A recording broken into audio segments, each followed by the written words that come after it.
दोस्तों welcome to Mahakal study. दोस्तों जैसा कि आपको पता होगा आपकी एग्ज़ाम सिटी भी आ गई है, तो आप लोग प्रॉपर बढ़िया अच्छे से मेहनत कर रहे होंगे। आपके लिए मैं प्रैक्टिस सेट लेकर आया हूँ रीजनिंग का। देखते हैं आप कितने क्वेश्चन इसमें से सही कर पाएंगे। अगर आप 10 क्वेश्चन करीब 10 से 12 क्वेश्चन करवाऊँगा, अगर आप 10 से 11 क्वेश्चन कर पा रहे हैं तो समझिएगा कि आपकी तैयारी बहुत ही अच्छी है। तो पहला क्वेश्चन हम यहाँ पे नोट कर रहे हैं। देखिए पहला क्वेश्चन है नंबर कोडिंग का। तो ये आपका कोड दिया है, ये नंबर्स दिए हैं। आपको ऐसे क्वेश्चन बहुत आते हैं एग्जाम में, कम से कम कोडिंग डिकोडिंग से आपको 3 से 4 क्वेश्चन तो आराम से मिलेंगे, क्योंकि ज़्यादातर रीजनिंग आपकी कम से कम 55 नंबर तक रीजनिंग ही पूछी जाती है, समझ लीजिए, क्योंकि मैथ में आधी रीजनिंग मिक्स कर देते हैं यूपी पुलिस में। तो आपको ये बताना है, इसका कोड आपको बताना पड़ेगा। यानी कि ये इसका कोड है तो इसका कोड क्या होगा। देखिए अब इसमें हम ऑप्शन आपको नहीं देंगे, क्योंकि ऑप्शन देने का कोई खास मतलब है नहीं। हम डायरेक्ट अप्रोच बताएंगे कैसे कि सॉल्व कर सकते हैं। ऑप्शन तो आपको पेपर में मिलेगा ही। अब देखो यहाँ पे कितने लेटर दिए हैं और कितने अक्षर यहाँ पे हैं, तो एक दिमाग लगाना है। देखिए जेड यहाँ पे लिखा है, यहाँ पे ओ है, सी है, डी है।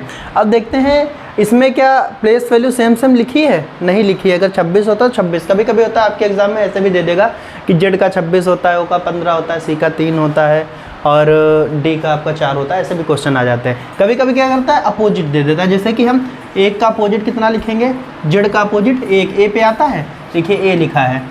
ओ का अपोजिट क्या होता है, एल होता है, 15 12 27 होता है। अगर आपको समझ में नहीं आ रहा तो ये लिखेंगे 26 15 3 और 4। अब देखिए 26 इसका अपोजिट क्या होता है, जेड का अपोजिट ए होता है। ए कितने नंबर पे आता है, 1 नंबर पे आता है, बिल्कुल सही बात है। फिर ओ कितने नंबर पे आता है, 15 नंबर पे आता है। ओ का उल्टा एल होता है, ठीक है। लव से हमने बताया था कि एल का उल्टा क्या होता है, ओ होता है। उसके बाद में इधर 3 है, 3 का उल्टा एक्स, यानी कि 24 नंबर पे क्या आता है, एक्स आता है। क्या आता है, क्रैक्स से हमने बताया था सी और एक्स होता है, क्या उल्टा होता है। तो ए एल एक्स। उसके बाद में डी का क्या होता है, डी डब्ल्यू, डी से मैंने बताया था, डी का क्या होता है, डब्ल्यू होता है। देखो सभी प्लेस वैल्यू आपको मिल गई। तो ऐसे क्वेश्चन बहुत एग्जाम में पूछे जाएंगे। ऐसे ही आपको इसको उल्टा कर देना है, यानी कि अपोजिट लिख देना है। ये देखिए अब 12 का अपोजिट कितना होता है बताइए आप। अभी हमने बताया लव से कितना होता है, ओ होता है। तो हम यहाँ पे ओ नहीं लिखेंगे, 15 लिखेंगे। उसके बाद में बी का अपोजिट वाई होता है, तो कितना लिख देंगे, 25 लिख देंगे। सी का अपोजिट कितना होता है, एक्स होता है, एक्स की जगह 24 लिखेंगे। और एच का अपोजिट क्या होता है, एस होता है। क्या होता है, एस। हाई स्कूल से हमने याद करवाया था बच्चों को, जो हमारे पास आते हैं ऑफलाइन क्लासेस में उनको जानकारी होगी। हाई स्कूल से हमने बताया था। तो यहाँ पे कितना लिख लेंगे, 19 लिख लेंगे। ये पहले क्वेश्चन का आंसर आपका आ चुका है। देखिए एल का अपोजिट ओ होता है, तो हमने ओ की प्लेस वैल्यू लिखी, फिर 25 वाई की प्लेस वैल्यू लिखी, फिर हमने एक्स की प्लेस वैल्यू लिखी और यहाँ पे एस की प्लेस वैल्यू लिखी। तो ऐसे भी क्वेश्चन आपको देखने को मिलते हैं। आई होप ये बात आपको अच्छे से समझ में आई होगी। अब बढ़ेंगे नेक्स्ट क्वेश्चन की तरफ। तो दोस्तों पहला क्वेश्चन आपको समझ में आया होगा। इसमें मैंने ऑप्शन दे दिए, सीरीज का बेहतरीन क्वेश्चन है ये। ऐसे ही क्वेश्चन आपके एग्जाम में आएंगे। तो इसमें देखते हैं क्या कर सकते हैं। देखो 2 ऑप्शन होते हैं। हम पहले देखते हैं कि क्या किसी स्क्वायर के अगल बगल है। अगर उससे नहीं दिखेगा क्यूब का चेक करेंगे, क्यूब का नहीं दिखेगा तो इनटू में भी चेक कर लेंगे, या फिर डिफरेंस मेथड आपका हर जगह ही एप्लीकेबल हो जाता है, यानी कि लग जाएगा। देखिए सबसे पहले हम इसमें देखते हैं। देखिए 12 से 26 हम कैसे जा सकते हैं। एक तरीका क्या है, 3 का स्क्वायर प्लस 3 करेंगे, लेकिन यहाँ पे 5 का स्क्वायर प्लस 1 हो रहा है। अगर यहाँ पे हम 5 का स्क्वायर प्लस 3 कर देते तो एक बार समझ सकते थे कि लग जाएगा। लेकिन यहाँ पे क्या हो रहा है, 12 का 2 गुना करेंगे, कितना करेंगे, 12 का 2 गुना प्लस 2 करेंगे, तो 12 दूनी 24, 2 कितना हो जाएगा, 26। देखते हैं क्या इस पे ये लग जाएगा। जी हाँ बिल्कुल, 26 दूना 52, 2 54, बिल्कुल लग रहा है। अब इसमें देखते हैं, 54 का 2 गुना करेंगे, कितना होगा, 108 हो जाएगा और प्लस 2, यानी कि हाँ ये हमारा लग रहा है लॉजिक। तो अगला क्या होगा, 110 का 2 गुना प्लस 2, 110 का 2 गुना कितना हो जाएगा, 220 हो जाएगा, और प्लस आपका 2 ऐड करेंगे, ये तो गड़बड़ हो गया। तो आप इसमें क्या कर सकते हैं, ऑप्शन मैंने नोट किया था, शायद इसमें आप एक जगह 220 होगा, तो 220 नहीं 222 कर लीजिए आप, ज़्यादा अच्छा रहेगा। ठीक है, अब इसका 2 गुना करेंगे, 110 का 2 गुना कितना हो जाएगा, 220, और 2 ऐड कर देंगे, कितना हो जाएगा, 222। तो ये आंसर आपका आएगा, क्योंकि ऑप्शन हमने थोड़ा मिस्टेक कर दिया था सर। तो ये वाला आपका ऑप्शन नंबर 4 आपका बिल्कुल करेक्ट हो जाएगा। तो दोस्तों 2 क्वेश्चन आपको समझ में आएंगे। अगला क्वेश्चन कैलेंडर का हम लेके आए हैं। कैलेंडर में जैसा कि कभी कभी होता ना कि कहता है आज ये दिन है तो इतने दिन बाद कौन सा दिन पड़ेगा, या इतने दिन बाद कौन सा होगा, या उतने दिन पर ही कौन सा दिन होगा, ऐसे भी क्वेश्चन आपको मिल जाते हैं। तो इसमें कुछ नहीं करना है। सबसे पहले देखिए, हर आपको कैलेंडर में पता होगा, जिन बच्चों ने हमसे पढ़ा है कि कैलेंडर हर 7 दिन बाद क्या होता है, रिपीट करता है। जैसे आज रविवार है तो रविवार फिर से वापस आएगा, फिर मंडे आएगा। तो ऐसे ही क्या करना है, हमें 7 से भाग करवा देना है। 80 को किससे भाग करवाएंगे, 7 से। देखो अब हम लगाएंगे पहाड़ा, 7 एकन 7 लगेगा, 1 बचेगा यहाँ 10, 7 एकन 7 फिर लग जाएगा। देखिए यहाँ पे कितना बचा, 3 बचा। शेष कितना आया, हमें ध्यान किस पे देना है बेटा, ध्यान हमें सिर्फ शेषफल पे देना है कि शेषफल आपका कितना आ रहा है।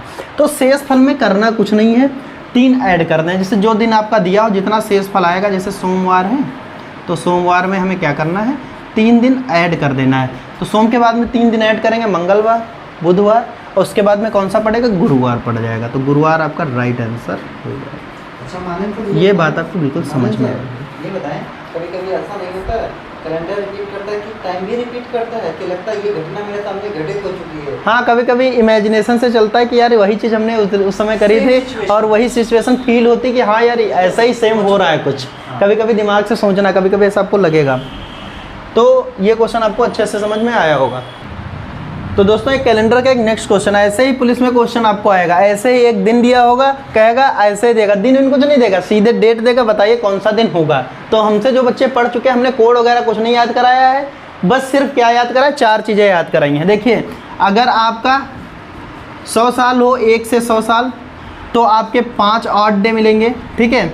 और 1 से 200 साल होगा तो आपको 3 ऑड डे मिलेंगे। 1 से 300 साल होगा तो 1 ऑड डे मिलेगा। और 1 से 400 साल अगर दिया है तो कितना ऑड डे मिलेगा, 0। क्योंकि हर 400 सालों में जो कैलेंडर बना था, सन 1 को जैसे सोमवार होगा, क्योंकि पहला दिन सोमवार ही था, क्या था, सोमवार कैलेंडर का। तो सोमवार जो रिपीट करेगा वो 400 साल बाद में पूरा फिर 400 साल तक की सेम कैलेंडर चलेगा।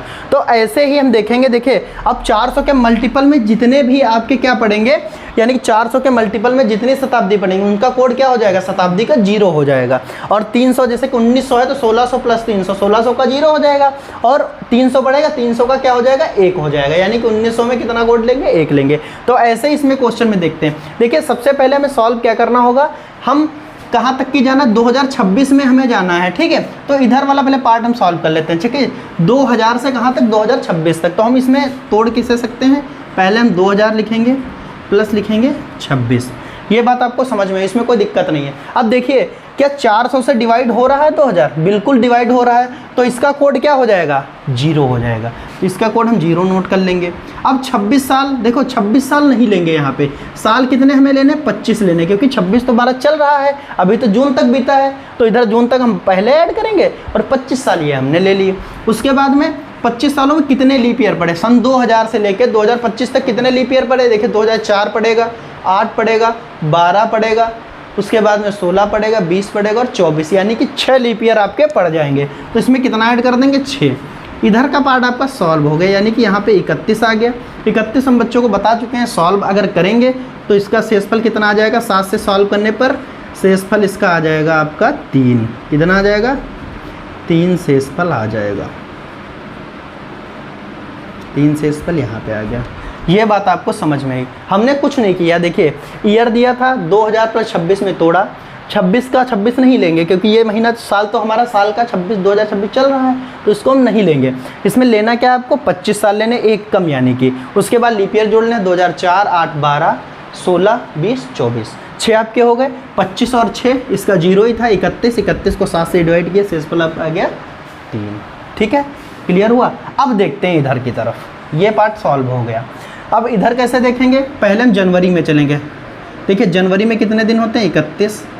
उसके बाद में फरवरी में 28, मार्च में 31, मार्च के बाद में अप्रैल 30, मई 31, जून आपका ये तारीख गिवन है वही लेनी है। यानी कि जून में कितनी तारीख दी है, 1 तारीख दी है, 1 लेनी है हमें। ठीक है, अब इसको शॉर्ट कर लेते हैं। देखो हमने पहले जनवरी लिया, जनवरी में 31, फरवरी 28, मार्च, अप्रैल, मई और जून का 1 दिन। अब इसको शॉर्ट कर लेंगे, 7 दिन बाद रिपीट करेगा तो हमारे बच्चे जो पढ़ चुके हैं हमसे जानते हैं। देखिए प्लस लिखा हमने, इसका 3 + 2 7 चौक 28, 2 रिमाइंडर, 7 चौक 28, इसका 3 रिमाइंडर, इसका भी 3 बचेगा और इसका 1 हो जाएगा। अब इसको हम ऐड कर लेंगे, 3 3 6 6 2 8 8 3 11 11 1 12। इसको हमने क्या कर लिया, 12 लिख लिया। अब 12 को क्या करेंगे हम, 7 से डिवाइड कर देंगे। देखें बेटा 7 × 7 आ जाएगा, शेष कितना बचेगा, शेष आपका 5 बच जाएगा। अब इधर शेषफल कितना बचा है, 5, और इधर कितना बचा है, दोनों पॉजिटिव है ना, तो इसको जोड़ देंगे, कितना आ जाएगा, 8 आपका आ गया। अब 8 तो कोई दिन 8वां दिन तो होता नहीं, दिन 7 ही होता है, 7 से क्या कर देंगे, इसको डिवाइड कर देंगे, कितना दिन आ गया, 1 आपका क्या आ गया, शेष आ गया इसका। और हमने बताया था कि कैलेंडर स्टार्ट कब से हुआ था, तो सोमवार से स्टार्ट हुआ था। 1 नंबर पे कौन सा दिन आता है हमेशा, सोमवार। 1 नंबर सोमवार आएगा, 2 पे मंगलवार आएगा, 3 पे बुधवार आएगा, ऐसे ही 7वें दिन या फिर 0 ऑड डे अगर आएगा तो रविवार पड़ेगा, या फिर क्या आएगा, 7 आ जाएगा। तो शेषफल कितना आ गया, 1। तो 1 नंबर पे कौन सा दिन आएगा, सोमवार। आई होप जो हमसे पढ़ रहे हैं बच्चे तो बिल्कुल अच्छे समझ पाए होंगे, और इस ट्रिक को जिसने पढ़ा भी होगा तब भी समझे। ट्रिक इसमें कुछ नहीं है, सब नॉर्मल बेसिक क्वेश्चन है, ठीक है। ऐसे ही क्वेश्चन आपका दिया होगा, सोमवार आपका एग्जैक्टली आंसर आ जाएगा। तो दोस्तों ऐसे भी क्वेश्चन आपको देखने को मिलेंगे, जैसे कि दिया होगा प्लस को माइनस, ये मैथमेटिकल ऑपरेशन से क्वेश्चन जरूर मिलेंगे। प्लस को माइनस, भाग को गुणा, गुणा को भाग तथा माइनस को प्लस लिखा जाए। तो इस समीकरणों को आपको इसमें मान रखना और संतुष्ट करना है कि कितना आंसर आपका आएगा। तो देखते हैं, हम बाई चेंज कर लेते हैं। 20 लिखा हमने, माइनस को देखिए, माइनस को क्या लिखा गया, यहाँ पे प्लस लिखा गया, तो प्लस लगा लिया हमने, 40 लिख दिया। और गुणे का निशान जहाँ पे लगा है, भाग को गुणा और गुणे को भाग, तो गुणे की जगह हमने क्या लिख दिया, भाग लिख दिया, और भाग को हमने गुणा कर दिया, ठीक है। और प्लस को माइनस यहाँ पे, बस इतना ही करना है आपको।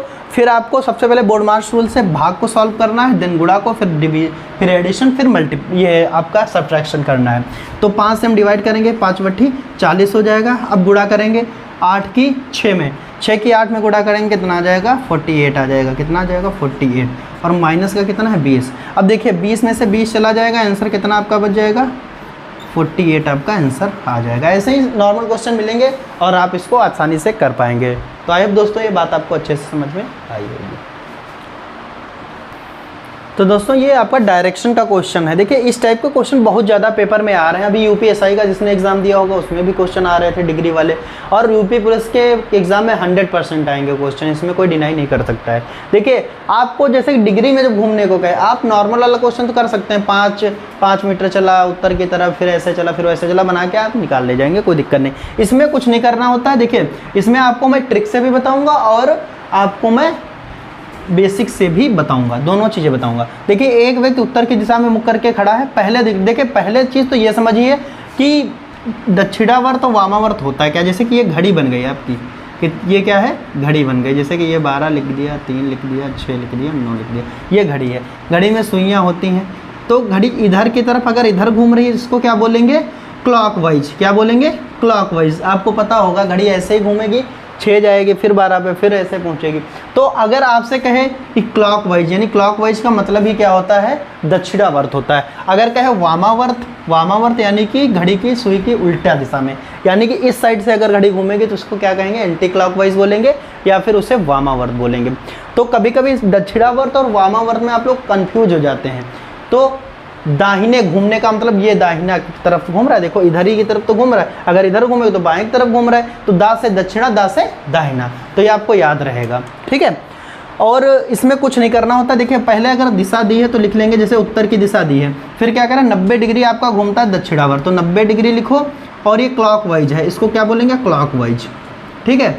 दक्षिणा लिख लेंगे, ज़्यादा अच्छा रहेगा, हिंदी मीडियम के स्टूडेंट हैं आप लोग, दक्षिणावर्त ऐसे बना दे रहा हूँ। फिर क्या करें, 45 डिग्री वामावर्त, तो 45 डिग्री वामा। देखो इसमें आपका 1 भी दे सकता है, या 2-3 को भी दे सकता है, 4 डिग्री भी दे सकता है। तो कुछ नहीं करना है, दक्षिणावर्त वाली एक तरफ जोड़ना है, वामावर्त वाली एक तरफ जोड़ना है और घटा देना। देखिए जब दक्षिणावर्त से वामावर्त घटाएंगे तो कितना आएगा, 45 डिग्री आएगा कि नहीं आएगा।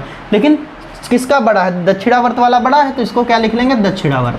अब आपको समझना है, अब जैसे कि आपने देखा कि आपको समझने में दिक्कत आ रही है, तो कुछ ना करिए, आप डायरेक्शन का बना लीजिए। ऊपर क्या होता है, उत्तर, इधर पूर्व हो जाएगा, नीचे आपका दक्षिण हो जाएगा और इधर क्या हो जाएगा, पश्चिम हो जाएगा। ये चीज़ आपको अच्छे से समझ में आई होगी। तो देखता क्या है, उत्तर से 45 डिग्री आपको घुमाना है। किधर घुमाना है, अब देखिए इन दोनों के बीच में 90 डिग्री का कोण बनेगा, उत्तर और पूर्व के बीच में। जब कहे उत्तर से दाएं घूम रहा है तो यानी कि 90 डिग्री ही घूम रहा है वो, समझिए आप। अगर बीच से निकाल देंगे यहाँ पे तो 45 में डिवाइड हो जाएगा। क्या कह रहा है कि 45 डिग्री हमको दक्षिणावर्त घुमा दीजिए। तो भाई यहाँ से हम चलेंगे, यहाँ तक पहुँचेंगे, कहाँ पहुँच गए हम, दक्षिणावर्त। कितना है ये, 45 डिग्री का एंगल बन रहा है। तो 45 डिग्री का जो एंगल है किसके किसके बीच में, उत्तर और पूर्व के बीच में। तो आपका आंसर क्या आ जाएगा, उत्तर पूर्व आंसर आ जाएगा।